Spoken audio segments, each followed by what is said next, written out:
Good evening, everyone. Welcome to the regular council meeting for Monday, March 11th, 2019. It is 5:02 and I'll call things to order. While everybody's looking over the agenda, I'll mention that Councillor Jacobson, thank you, sends his regrets. He's away or out of the city on business.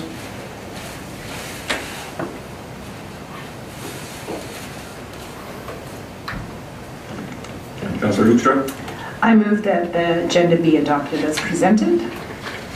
Thank you. Nothing additional from anyone? All those in favor? Unanimous, thank you. And how about minutes from February 25th? I noticed one thing earlier. Oops. Councillor Ross, go ahead. Oh, my apologies.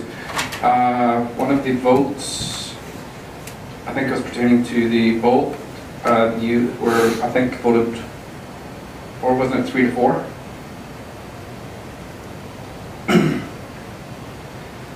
The council directed mayors to provide exit strategies of the Volt bus with consideration of its regional partners and the residents of the city of Lacombe. I believe that it was 4-3 from my recollection, but it says 5-2.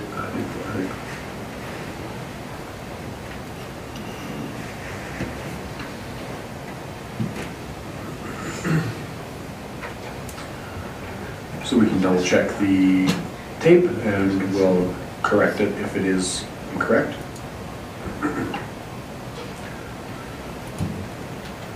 So given that that will be went over and corrected accordingly, is there anything additional?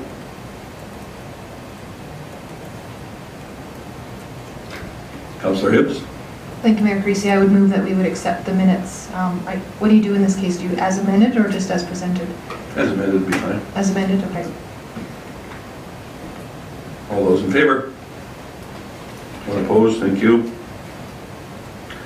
So no public hearings or presentations this evening. So we'll get right into our first item from Director Pichet. If you could go over Bylaw 468, the community standards for us, please.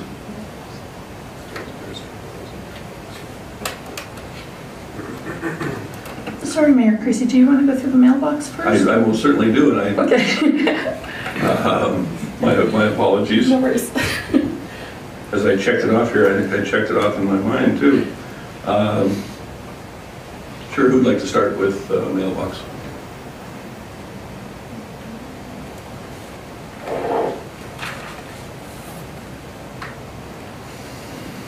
Councillor Hoekstra. Thanks, Mayor Creasy. I had a question about the dinner with the RDC Board of Governors.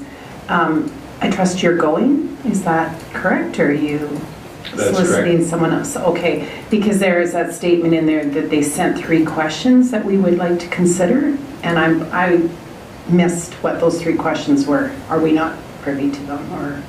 I absolutely want you to know exactly what they are, and I would hope that each of you would take a moment to answer them. So if those did not come across in the email that was forwarded, I'll see that they are sent out this evening. And you have the questions. They're not they're fairly broad in scope, but yeah, if I could have all your input, that would be helpful.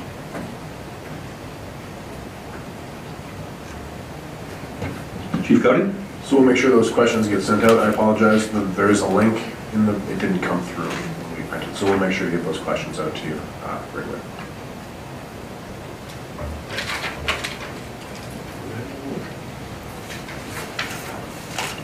Councillor Clark, go ahead. Oh, I was just going to move that we accept council mailbox information. Appreciate that. Meantime, is there anything else anybody want to go over with mailbox? Councillor Hibbs. Thank you, Mayor Creasy. Just a question on the AUMA letter. It just talks about, of course, the insurance, and then at the bottom it says, who'd like to know more about how our municipality can benefit. Is our municipality already a member in that? Okay. So are we just including that because it was sent, or it just doesn't seem very relevant if we're already members of the plan or program? So we include things that are sent to the mayor's attention, that are meant for all council, just in the mailbox. There's no specific purpose. Just to let you know, AUMA is reducing those rates. We've had some correspondence since that would indicate the rates may be going down officially, but anytime bills go down, it's good news stories. Councillor Ross? Thank you, Mayor Creasy.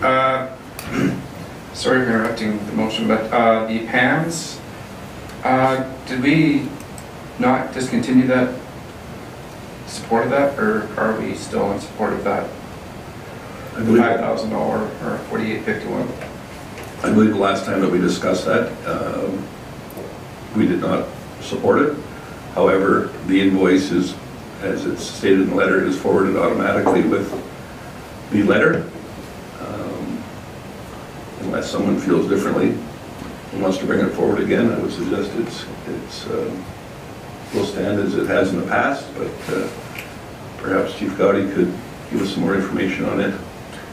So our last council meeting, we had included the letter, and so you're right, there wasn't support at that time to participate, but there was a question, I think, from Councillor Hibbs as to, references an enclosed invoice. The invoice isn't attached, and at that time I said it's around $5,000 or something, but we'd get it, and it is $48.51. We are not currently members of PAMS.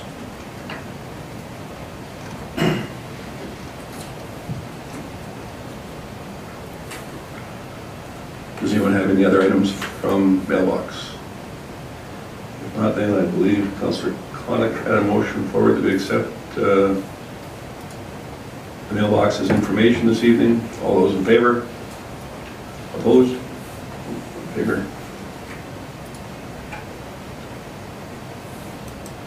So now we can jump to Bylaw 468, the Community Standards Bylaw, proposed for first reading. Director Piché. Thank you, Mayor Creasy. So before Council tonight is Bylaw 468, the Community Standards Bylaw. This is a review of the nuisance bylaw, and it's a high priority for Council as it was in their strategic plan, your strategic plan. There is an overlap of the nuisance bylaw and the old Community Standards Bylaw when it comes to noise. For this reason, we have combined the two bylaws. The changes to the bylaw are focused on removing the cat section out of the nuisance bylaw, the noise considerations, excessive idling, prevention of light pollution, and general cleanup of wording and better definitions for clarification of meaning and intent. The first reading if first reading is approved, there will be a public consultation where input will be welcome from the residents and businesses. At this point, if you'd like, I'd be happy to answer any questions, and we ask for first reading.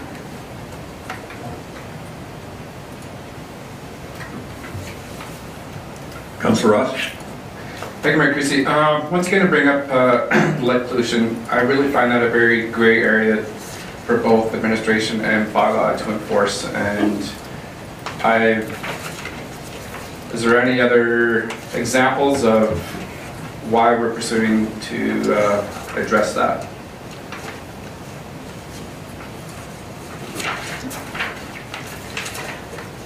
Chief Cody. So the light pollution does mirror some of the light pollution restrictions that you already have in the land use bylaw. It's just sort of putting them in another spot so that people are aware of them. There are a lot of municipalities with more strict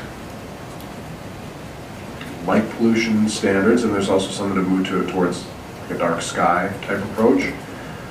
We don't receive a lot of complaints about light pollution. I would say in a given year, a handful, if that. I mean, I'm aware of 2 right now that we're dealing with, that we're currently dealing through the land use bylaw. This would give us a different way to do it. Councillor Connick. I was just going to move that council get first reading of Bylaw 468, Community Standards Bylaw. Thank you. Was there any other input or clarification before we move forward? Councillor Hibbs. Thank you, Mayor Creasy. So yeah, I definitely won't steer into debate, but I do have some questions and some just some things to raise. So overall, I'm really quite happy with it. So I don't have any problems, but just some things to talk about. So let's see here. Let me just forward. Let's see here. I had a question about the length of grass. It's 8 inches. That seems quite long. I'm just wondering, you know, what that might have been based on, because like that's like my wrist to my elbow. So that's pretty deep. I won't ask you to answer these. Just if you want to just track them, that's fine. There is in that same section under property maintenance, it talks about remove any accumulations of rubbish or garbage, but I'm wondering if we could use the term litter, because I believe that is something that's defined in your definitions, and it's quite clear on what that means. And I think without that word in there, you're missing some pieces that would be considered a problem for property maintenance.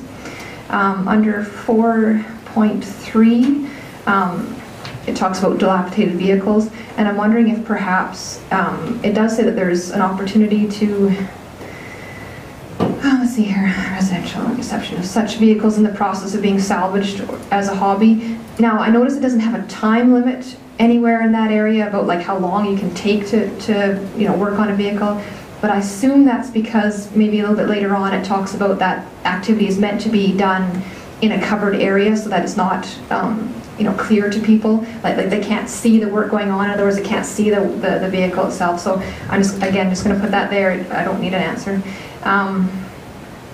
Let's see here, to skip ahead to so section 7, talking about excessive idling.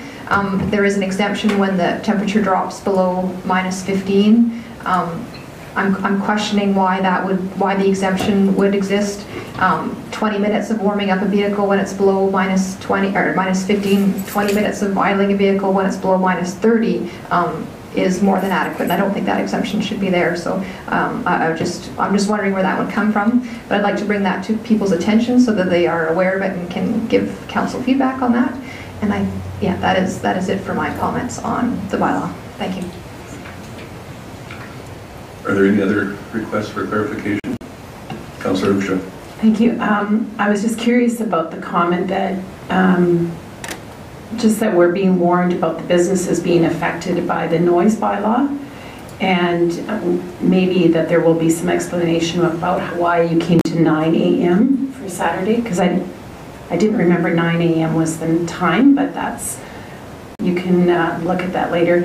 And I was curious what it meant to suffer. Gotta find it, minors. No parent or guardian shall suffer, permit, or allow any minor. Remind me what suffer means, and is maybe that's debate, but I was curious what 12.2. I think it's just a synonym for permit. It does say permit too, so but any.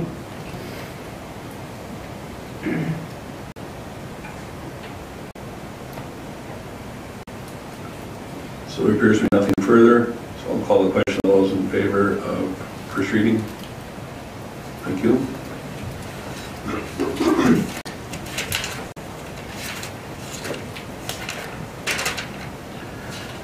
Then in our bylaws section, we'll have Director Piche move to our responsible animal ownership bylaw. Thank you, Mayor Creasy. Before council tonight is third reading of Bylaw 469, Responsible Animal Ownership Bylaw. Council has reviewed this bylaw on February 11th and February 25th, where changes have been requested.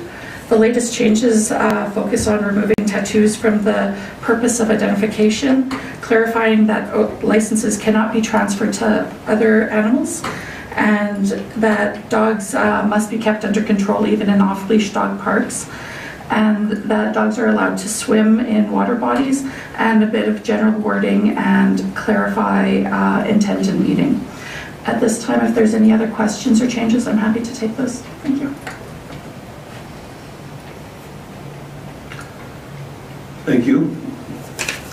Councillor Hibbs? Thank you, Mayor Creasy. I feel like I'm talking too much, but so I did have a question. I know we had at the last reading of this removed tattoo, and I did supported at that time. I wasn't really quite sure, but I thought, you know, it's second reading. I've really had some serious like rethinking on that. And at this time, I'm not in support of removing tattoo. I'd like for council to consider adding that back in, so I'm assuming that's going to require an amendment, maybe?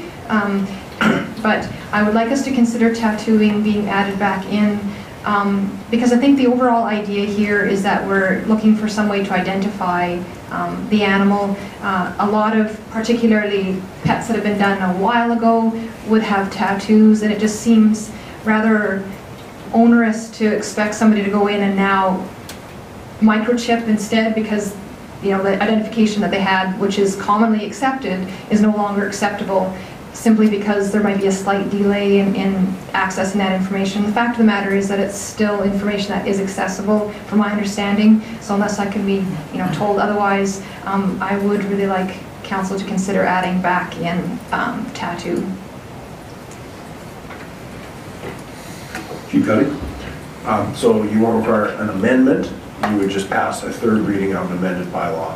But I would ask for clear direction, since we're at third reading, that if tattoo is to be added back in, that be a resolution of council prior to the third reading. Councillor Ross?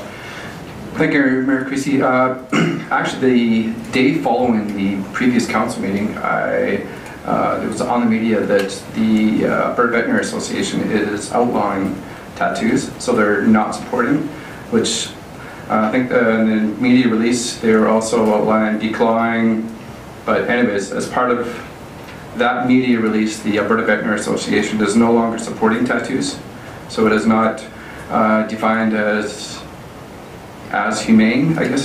So they removed a lot of pet issues that were not deemed humane, moving that point further. So tattoos, other than, in my opinion, if you're going to grandfather what people already have their pets tattooed, but as far as if they're not identified whatsoever, it should only be microchipping, because I think it did pass on that, just it was information for Global News, and it was through the media, that the Alberta Veterinary Association is not supportive of tattoos any further. Thank you for that information. Councillor Connick? Thank you, Mayor Creasy. I am going to support Councillor Hibbs's recommendation. Again, I think there are people who have done the tattooing, and now we're saying it's not. I remember the press release. I'm just trying to find it, but I'm trying to remember if it was tattooing was. I remember the declawing and the changing of vocal cords. I want to just clarify on the tattooing. I'm just looking for it myself. Chief Cuddy? So I am looking at it right now. It is specific to tattooing that is not for the purpose of registration and identification. So I think they're referring to, there is people that tattoo their animals, like for visual effect. Yes, aesthetic purposes. No, and I think that's more what they're against. Sorry about that. I misinterpreted it. Councillor Hoekstra? I too was going to speak in favor of adding tattoos back into this bylaw. So, being I was the one that brought that forward, I just wanted to reiterate my explanation for it was simply for ease of identification for our employees. Myself, I don't think it's reasonable for us to expect them to examine an animal for the possibility of the existence of a tattoo, where it's just waving the reader wand over the animal, clearly registers what the serial number for it. Just makes it easier for them. And to have two systems, I think, is just unrealistic, because it just creates confusion and difficulty for them. So that's the reason why I brought it forward. And given that we're rewarding them rather well for the cost of it on a one-time basis, I personally don't see it as being too onerous to have. And if they choose to have both a tattoo and the microchip, then so be it. Councillor Hibbs? Thank you, Mayor Creasy. I would like to move third reading on bylaw 469 with the amendment that the tattoos are added back in, similar to how they were in the past. So is that clear for a motion that I'm moving third with the addition back of tattooing? No, I think we'll do them separate, actually. It is I don't want people to think that we're dealing with, I just don't find that a proper way to go. I think we're going to move forward with the bylaw as it is, and if you choose to do, is it an amendment or is it after that? So you could do either way. I think the fear that Mayor is highlighting is that if there was not support for third reading of the amended bylaw, the actual bylaw process itself would have to be restarted entirely. And so you would probably rather just, you may want to consider deciding the tattoo issue separately from whether you want to pass the third reading or not. Just to not set the first two readings.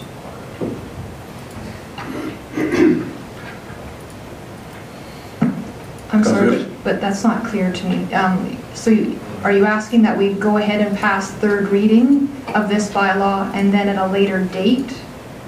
Or my original question was, I want to put tattooing back, how do I get that done? I asked if I could just make an amendment, like say, make a motion, I would like to see council add tattooing back in, yay or nay, and then go ahead and move third reading then after that. So that's what I meant to do at first, but I thought you had said no, so. Oh no, sorry, Okay. I think that is the way to do it. Sorry if I. Okay. Perhaps even to alleviate it further, perhaps we'd like to vote on the tattooing item first. Absolutely. So yeah, I will walk back that last motion that I made, and with the intent of asking for just tattooing to be added back in if there is council support. Councillor Connick? Thank you, Mayor Creasy. Just to speak further to the tattooing thing, again, as was said by Councillor Hughes, I think one of the main reasons we underwent this process was that we wanted to have a way to identify animals. I would agree with you that I think it's maybe a little more onerous for bylaw to try and find a tattoo, but the fact that it's that is an option, that is a way to identify the animal and return that animal, I think that's the overriding principle here, is that we're having an issue, especially with cats, that we just couldn't identify them. And, I mean, if it's a tattoo, great, but I think it should remain. Councillor Gullickson. Thank you, Mayor Creasy. I have a question for Director Pichon. Do you know how many cats that bylaw found that had tattoos? I'm sorry, I don't. I could find that information out, but I would be very surprised if it was many. Yeah, I'm really not sure this is an issue for us in the community. I mean, I don't know how many animals we have tattooed in the community, but I would assume it's a fairly low number. I would think that if the tattoo or animal was taken to the animal shelter, they would have looked for the tattoo to begin with. So tattoos are registered provincially with the veterinarians in the city, all across the province, and I would assume that they would look into that database. So we would have two opportunities to find that tattoo, the bylaw officer, and then if they went to shelter, they would also look at that point. I'm sure they would. Thank you. I don't think they are likely too widespread because of the 52 cats that were collected, only 2 were returned. So I doubt it's a widespread practice. Thank you, Mayor Creasy. I think you have to respect when you have an animal in distress that is trying to be dealt with by a bylaw member that is a complete stranger. The ease to locate a tattoo either in the flank or the ear, or it's going to be rather inconvenient for the bylaw to try to deal with an animal that disposition is going to be irritated, versus a chip that is a scan within a fairly reasonable distance that. And you're going to. I think I feel it's just far easier to have one system, one identity tracking far easier for administration, for bylaw. You trying to locate a tattoo in a flank of a dog that the bylaw is a stranger, you're putting the bylaw person at risk. And I don't support the tattoo. And I think even aesthetic tattoos, I think later in time you could see tattoos not even supported for identity. I think, going back to the farming days, electronic ID has been around for years and it's simpler and so forth. So anyways, I'm not in favor of that tattoo. I think it's the risk to bylaw for handling, the inconvenience. I think it's far, far simpler for everyone to stay with one system. So I guess it just seems odd to me that we would provide for a dual system to convenience, I'm going to suggest, an extremely small number of individuals who choose to tattoo only and not microchip, and inconvenience our staff to have to look for for a tattoo on an animal that's probably not that happy to be under the control of a bylaw officer to start with, for an alternate means of identification that may or may not be there, likely will not, but could possibly be there. It just seems odd to me why we would want to make it more difficult for them than what it ought to be, but certainly council's choice. So, anything further before we go to vote? So, Councillor Dillon. Is this just regarding the tattoo right now? Yeah. Yep. Okay. And so that this is to include tattooing as a accepted means of identification. Is that correct? Okay. All those in favor? All those opposed? 3 to 3, so that given there's only 6 of us, and that fails.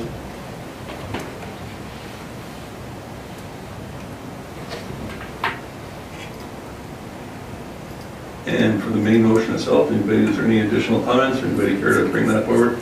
Councillor Hibbs? Thank you, Mayor Creasy. So I would then move for third reading as presented. Thank you. Councillor Ross, was it just that or something additional? New process. So anything else? Councillor Gullickson? Is this, we still have an opportunity to make changes, right now? Sure, certainly. Thank you. Thank you, Mayor Creasy. The question regarding the unaltered, and they get a $150 lifetime license, I still feel that isn't enough incentive to encourage people to have their animals neutered. I'm wondering if we shouldn't have, and I brought that up previously, regarding that port when they're unaltered, whether it should be lifetime. Maybe that's one way we could encourage them, by it not being lifetime unless the animal is altered. Did you see any other locations that had that type of system? No? Most other locations are usually just yearly.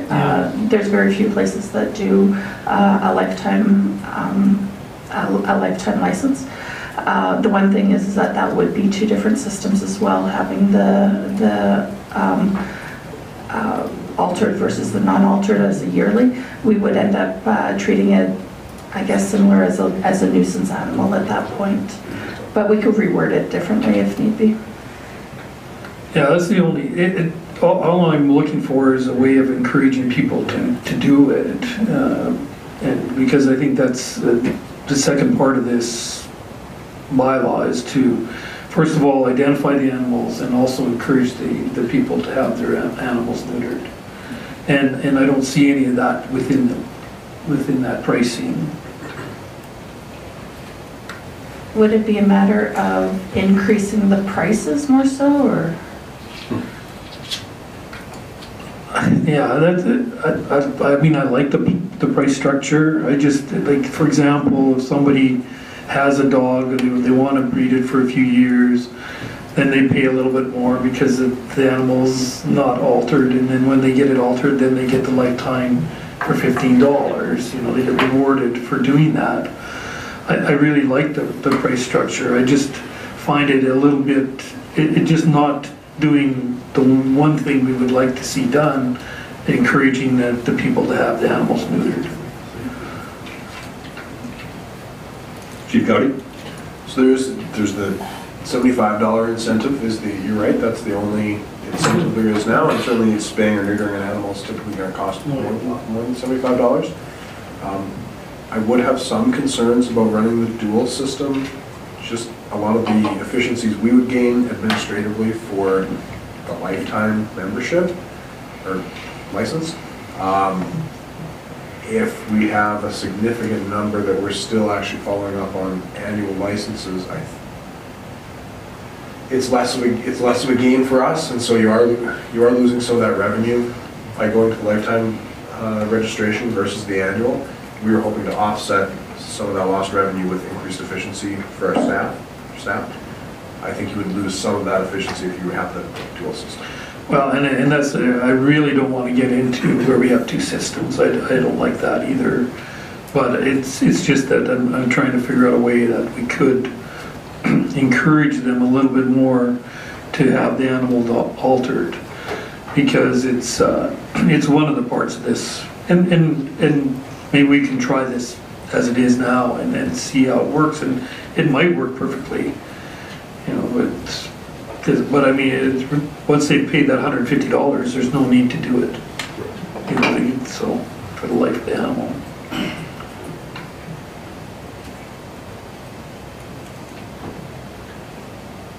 Does anyone have anything else?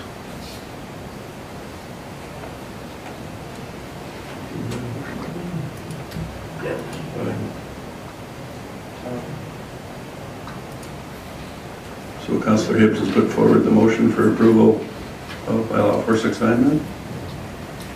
As is? Nothing additional? We'll call the question then. All those in favor?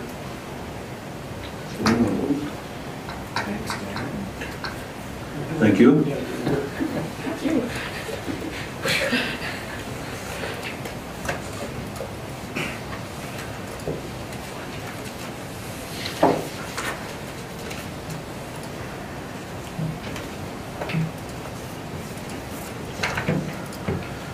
And as we go down the agenda to unfinished business, call on Director Juke to go through the Bolt bus service update from Black Falls, please. Thank you, Mayor Creasy. This is just a brief report to update the Council of the City of Macomb on the resolution passed by the Town of Black Falls Council regarding the Bolt Committee's recommendation to adjust the regional transit system service delivery to a commuter model with 4 trips per day in each community. It was the same presentation at the Black Falls Council as the one that City of Macomb received, presented by Directors Preston Warren and Deborah Duke, myself. And the Black Falls Council similarly voted, well, they voted unanimously to accept the committee's recommendation as information. And similar to the town of, the City of Macomb, the council asked the committee asked the committee representation to communicate back to the committee to continue working on the Bolt service, and as their terms of reference did ask them to do. So this report is only asking for council to accept as this report is information, and that resolution is there for you to look at. Thank you, Director Duke.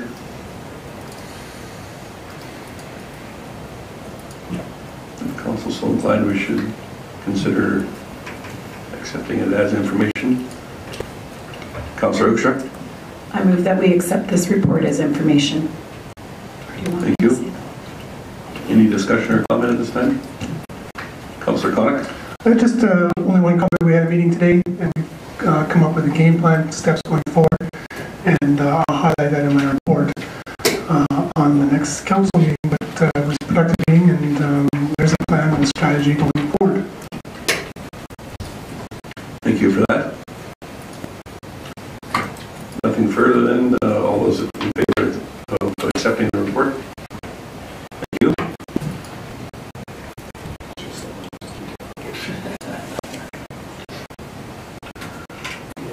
We'll move into reports next. Councillor Connick, would you care to start? Thank you, Mayor Creasy. 2 meetings in a row I failed to supply a report. My apologies. Most definitely there'll be one next time. Thank you. That's fine, the payroll department's been notified. Councillor Hibbs? Thank you, Mayor Creasy. My report is attached with a picture, I might add, as well. We kind of had a little theme going there without actually talking about it. That's funny. But I think in some cases it's helpful. So I hope you could see kind of what that picture was trying to show. There's an extension cord that's suspended above the sidewalk, probably 2 feet, 3 feet. It makes it impassable, obviously, for anybody that wants to use that sidewalk. They have to go around the vehicle and then back in. That was just meant to illustrate a point. But so that the feedback is that I've been getting from a few people sort of surrounding that power cords across sidewalks discussion that was a little while ago. I just thought I'd pass that on. Otherwise, if anybody has any questions for me on any of those, I'd be more than happy to answer. Thank you for that report. Councillor Ross, you got a question? Yeah, thank you, Mayor Creasy.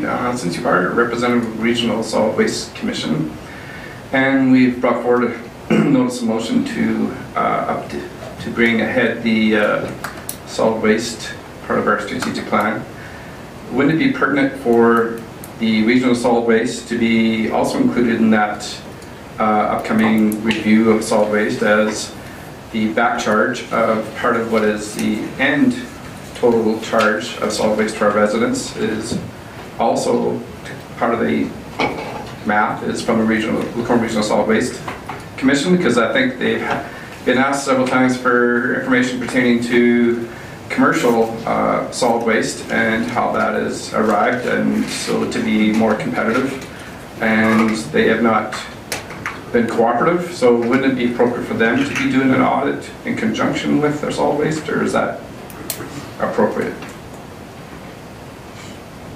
I don't know, Matthew, or... So we're doing questions on reports. Right, so questions on regional solid waste. So I was going to, a part of being on that regional solid waste, and you've advocated for the review of our strategic plan to be updated, and I was just asking, as her being a representative of the solid waste, sure, would it not be appropriate for that solid waste review, and maybe might be more directed to CEO Gowdy, is because the end use of the residents' charge per month of total solid waste, some of that factor of the total charge is not just the city of Lacombe. No, we understood your intent. Right. So the question was posed to Councillor Hibbs, if you could choose to answer that. Sure, actually, I would like to hear what administration has to say first, and then I can supplement if necessary. Sure. So Councillor Ross and I have discussed this before, and I think what he's getting at is the interconnection between the Solid Waste Commission and the city, and a big part of the residential fee, and our commercial fee for that matter, if you look at the costs for the city, the regional requisition is probably it's the biggest part of that. And so I think it is definitely possible to coordinate an audit of the city's collection services with an audit of the Solid Waste Commission's handling of the final product. They are integrated to an extent, but I think they would be fairly separate audits. Director Thompson and I have been looking through the scope for the solid waste audit for the city. That'll be coming to you in April, is that right? And definitely if council wants to coordinate or ask the request of the commission be a component of that, that's possible, that we could do that. Thank you. So I don't think that I would be able to line in as the chairman of that commission to suggest that more than willing to work with the city and provide whatever information that we can. I will say, however, that it's important to note that they are in fact two separate, completely separate entities with I guess, quite different end goals for the city, for the collection of municipal solid waste and the transport to the transfer site, and for the Regional Waste Commission to take care of inert waste at the Prentice site and transfer the remainder to an approved site, which happens to be at West Drive, Mead Lake.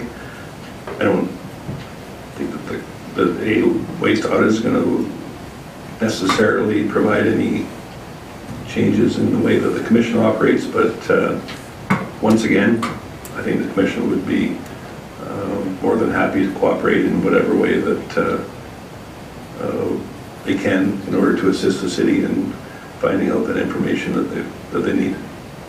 Anything to add, Councillor Hibbs?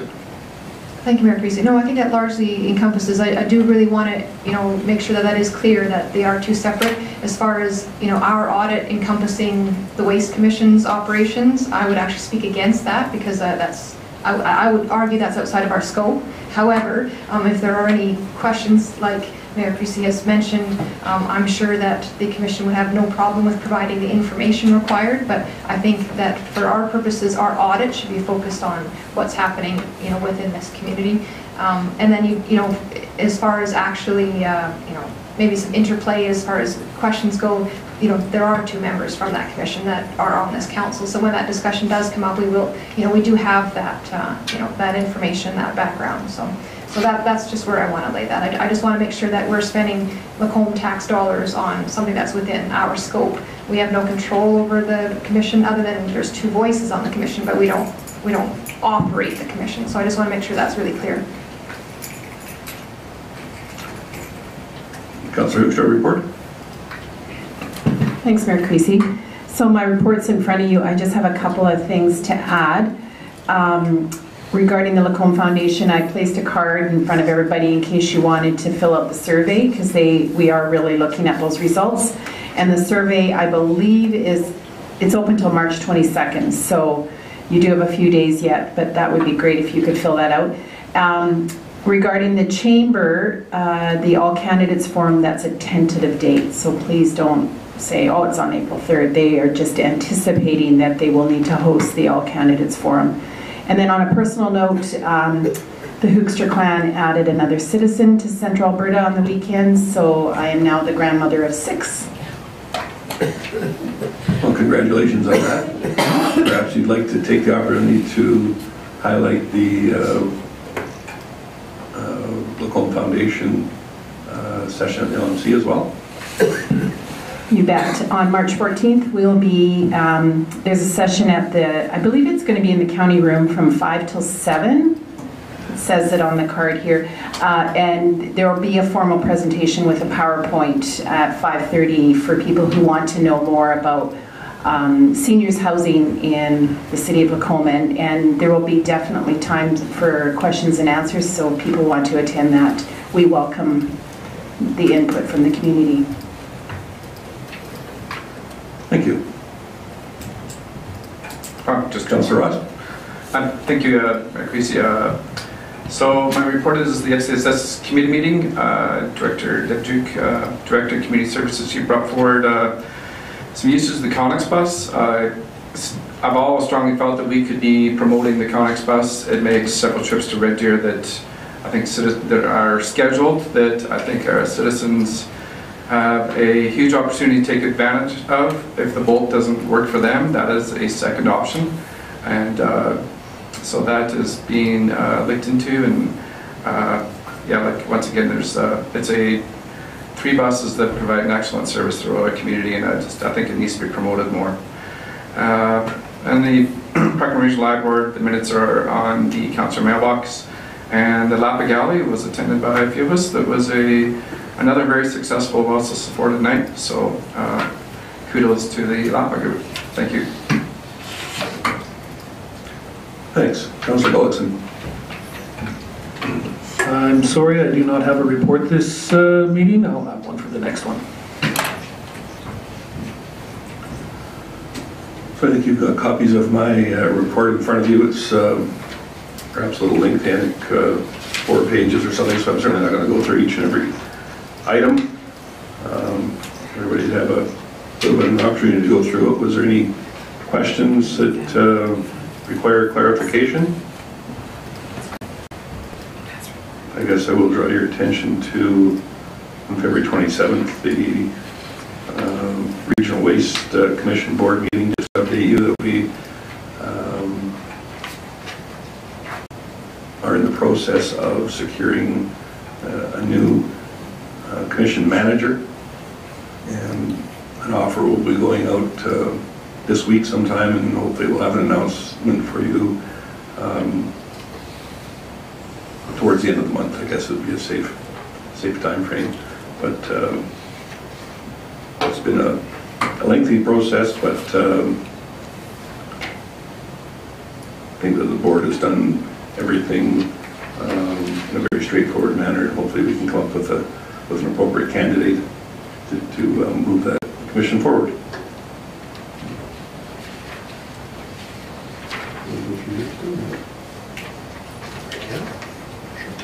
So if there is no questions, we'll move into CAO Gowdy's report, please. So my report is there. I will highlight the financial news that leads the report. I think that's the most positive. Well, no, we also won that award for smoke-free spaces. That was very good too.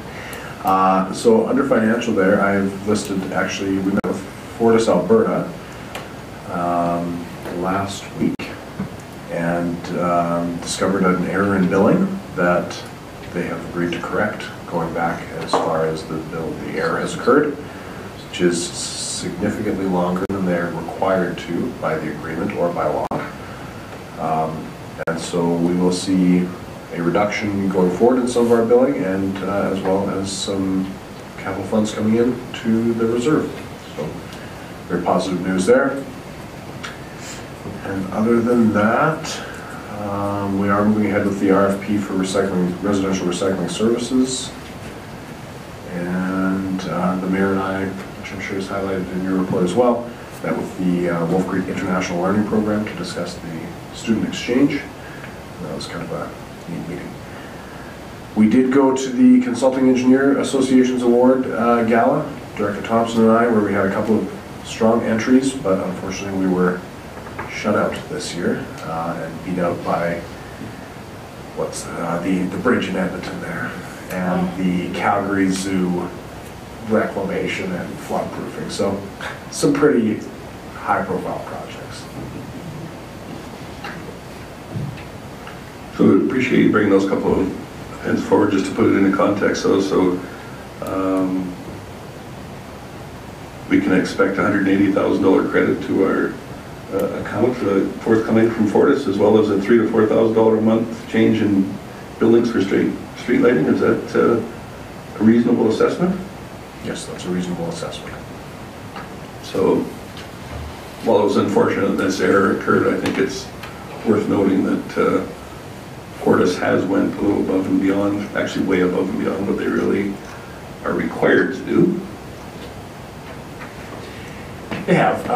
I mean, with this and with the AUMA letter, it was kind of a theme of, you know, congratulate us. We've been overcharging you for a while, but we're going to do the right thing now. Right. So in both cases, it is good news. It does mean we've been overpaying for some time.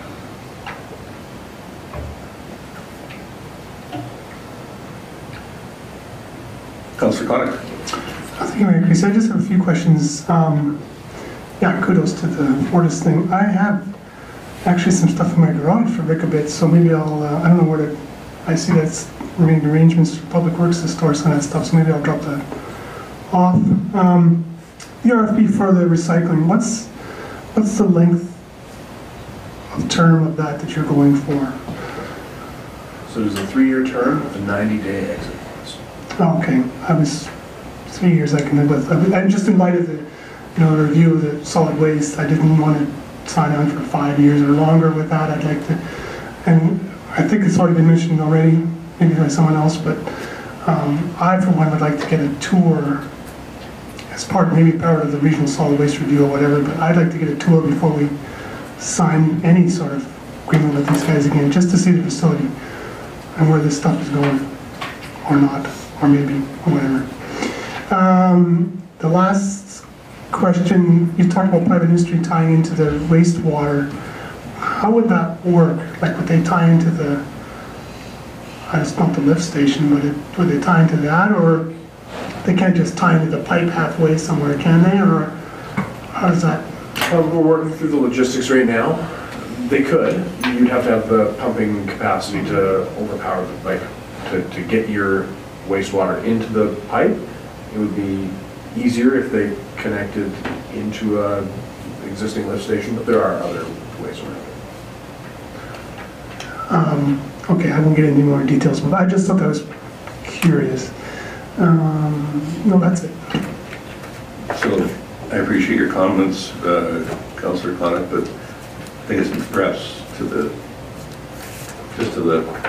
comment, it's not a situation where it's going to be costing the members a bunch of money, whatever engineering solution is arrived upon for adding that system. However it may be, that's going to be something that will be decided as we move forward, but I expect it will be more solely by the prospective customer or partner or whatever, however that works out. So, in my opinion, that's far more important than the actual mechanics of how it. Is that fair? Councillor Ross. Thank you, Mayor Creasy. Just a curious question. Who supplies the recycling bins we have now, the city or the recycling company? Are you referring to at Wolf Creek Recycle Depot? We have the single stream. No, sorry, the blue boxes that we have per resident.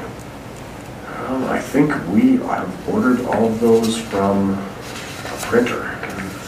Do we order them every year, or is it we have a stockpile? We have a stockpile and order more as needed. They do get damaged from time to time in the wind and the cold and whatnot. So the city is supplying them then? Yeah. Oh, okay. Because I've heard some comments saying that it'd be nice if they're a little bigger, but that's just some feedback. That makes sense. I don't know that encourage more recycling if it was without going to the huge rollout.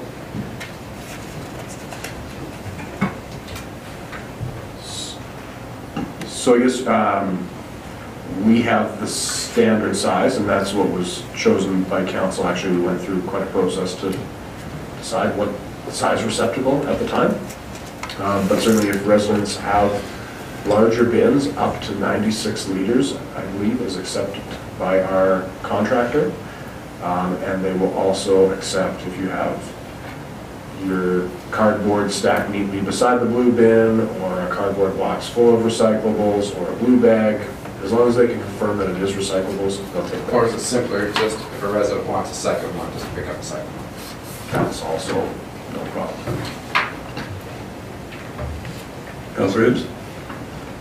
Thank you, Mayor Creasy. Two questions. The first one, met with representatives for the Wolf Creek International Learning Program. Just wondering if that was just a information sharing, or if they're looking for some sort of support in the future for that program? You're exactly right. It was just an exchange of information, and both CEO Gowdy and myself certainly extended a hand to them, not only to welcome them, but to suggest that we're here and available to them should they need some sort of assistance in the future. But they did not ask for any type of assistance. They just wanted to bring us up to speed on where their programs are at and possible future plans. Thank you. And then my second question, I don't think it's actually referenced in this report, but there was recently in Red Deer, to do with the water treatment center, sort of an announcement. Now I'm just wondering if that was a re-announcement or if that was actually new dollars, but of funds being put towards, I think it was upgrades for that. And I'm just wondering if that has any, I don't know, financial, particularly if it's financial, a positive effect on residents in Lacombe, or if that's completely separate. I'm just hoping that there would be some cost savings that will be passed down, but I'm not overly hopeful. Yeah, that would certainly be nice. It was suggested by Minister Mason at the time when they released the $46 million promise of infrastructure monies for the upgrade of the regional treatment facility located in Red Deer. However, to expect that to roll down to operational costs or some sort of rebate, I think would be unrealistic. We're told that there is going to be substantial upgrading required once the west leg, which is Sylvan Lake and area, comes on a stream. So think it was also mentioned that that $46 million, while it was a large sum of money, it represented less than half of the price tag of the overall project, which I believe was stated to be 102 or 3 million. So I don't think we're going to be seeing a substantial return, I guess is the easiest way to put it. Chief Gowdy? That's what I was just going to say. And a lot of, so they are only getting partial funding, but of course a lot of the required capacity can be attributed to the City of Red Deer's growth itself. So they are putting in an appropriate amount. I would suspect that you will actually see a slight uptick in rates associated with the investment Red Deer makes. They have in the past charged a rate of return on capital through their utility model. And so I think you could actually see a slight increase due to this investment. Now, some of the other things we're looking at, our goal is to reduce those rates, whether it's private industry contributing to the wastewater system, or even looking at a different rate structure for our water, regional water model. We are trying to address those rates, but I wouldn't want to set out a hope that there will be a significant reduction.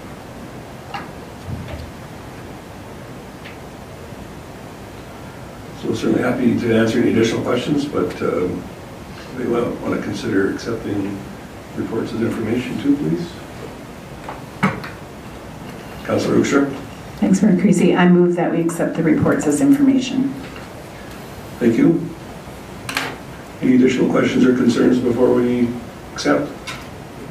All those in favor? Thank you.